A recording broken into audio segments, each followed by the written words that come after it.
Welcome back. Part 2. The Origin of the Universe. Theories about our place in the universe have changed throughout the ages. Early theories of the universe were bound up with religion. The ancient Egyptians believed the world to be a flat disk floating in an ocean.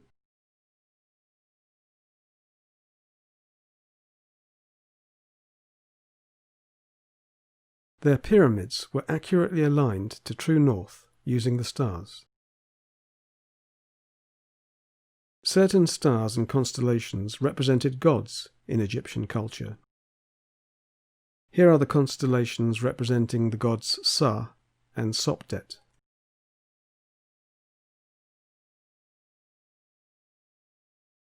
The Nile floods when the goddess Sopdet appears above the horizon at dawn.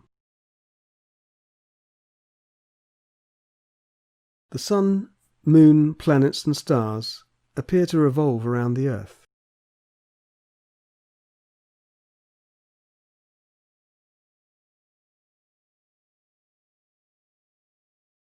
No wonder that the most popular model or theory of the universe placed the Earth at the centre. Aristotle also showed that the Earth is spherical.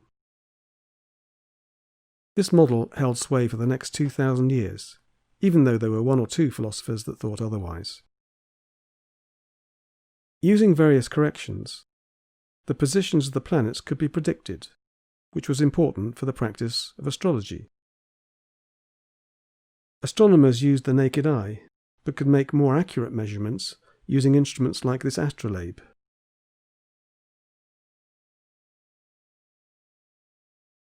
Aristotle's theory was eventually overturned in the 16th century, when Nicholas Copernicus explained how the Earth revolves around the Sun in circular orbits, the so-called heliocentric model. He also did this without the use of a telescope. Using an astrolabe, Copernicus added to the observations recorded from ancient times. However, his model was no more accurate at predicting the positions of the planets. His model was no more accurate than Aristotle's at predicting the positions of the planets, because he used circular orbits. With the invention of the telescope, Johannes Kepler discovered that planetary orbits are elliptical. For the first time, a model of the solar system accurately predicted the positions of the planets. Kepler's theory explained how the planets moved in elliptical orbits, but not why they did. Enter Sir Isaac Newton, who made many discoveries, but is most famous for his theory of gravity. Between any two objects, there's an invisible force of attraction called gravity. Both objects experience the same force.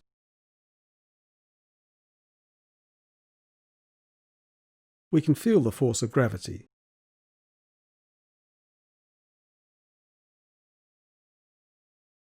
Gravity keeps the moon from flying into space as it rotates around the Earth.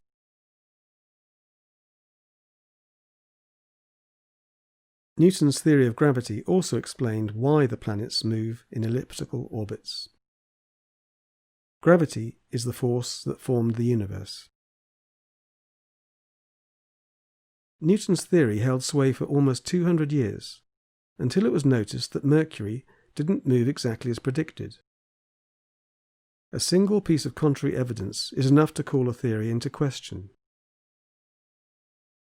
Newton's theory was eventually replaced by Einstein's remarkable theory of general relativity in 1916. Newton's simpler theory is still used for most calculations, but Einstein's improved theory is needed when calculations involve great speed or massive objects, as we shall see. In 1887, Michelson and Morley inadvertently demonstrated that the speed of light is constant, 300 kilometers per second, regardless of the speed of its source. Whether the torch is still or moving, the speed of its light remains the same.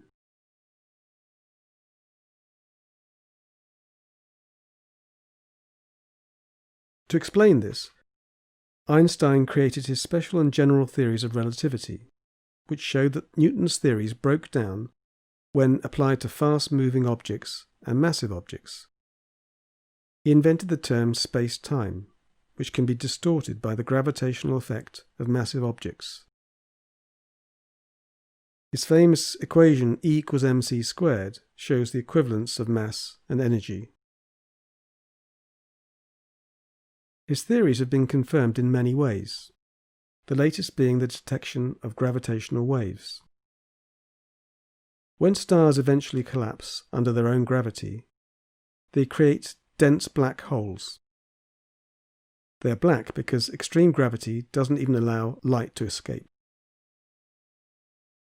About 1.3 billion years ago, two massive black holes collided with each other, creating gravitational waves. Einstein didn't think it would be possible to detect gravitational waves, but in 2018 they were detected by an extremely sensitive huge instrument called LIGO.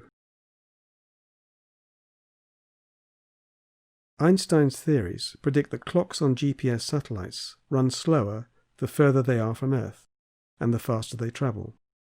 He was correct, and so engineers need to make small corrections to keep GPS devices accurate. Relativity works. But what about the origin of the universe? In 1718, Edmund Halley compared the current position of the star Arcturus with the position measured by Hipparchus 1850 years earlier to show that the stars are in motion relative to one another. In 1837, Bessel used a split-image telescope to show conclusively that the Earth rotates about the Sun, confirming Copernicus's heliocentric model. He also showed that stars are very far away. He estimated the distance of the star 61 Cygni to be 11.4 light-years away. That's 100 million kilometers.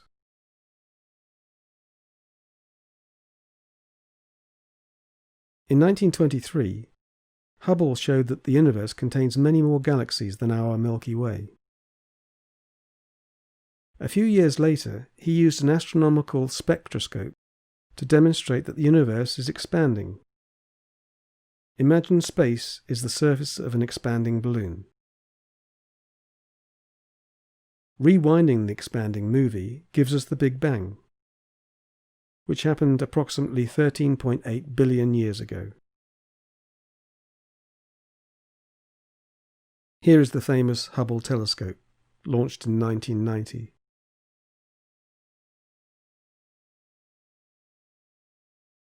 In 2001, NASA launched the Wilkinson Microwave Anisotropy Probe, which confirmed that the universe will keep expanding forever. This is what we now know about the universe.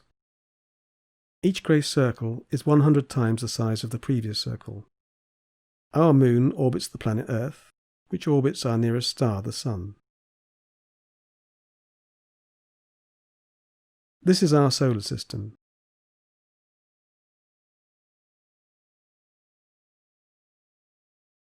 Our Sun is one of billions of stars in our galaxy, the Milky Way.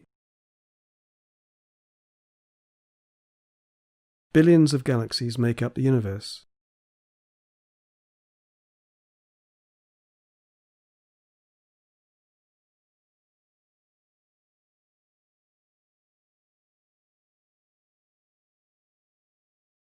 In the next part, we'll consider the origin and evolution of life.